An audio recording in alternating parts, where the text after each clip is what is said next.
Հարգելիներս,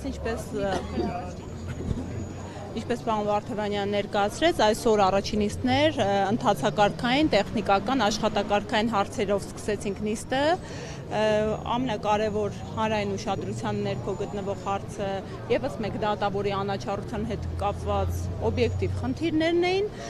որը Սահմանադրական դատարանը այնուամենայնիվ թողեց անպատասխան եւ այնուամենայնիվ այս լրակազմով կշարունակվի քննությունը մեր դիմումների։ Այս պայդրությամբ ունենք 6 դիմումներ կայացված, վաղվանից նախ ամենակարևորը տեղեկացնեմ, մարդկանց թվում էր, որ այսօր ունենալու ենք պատասխան,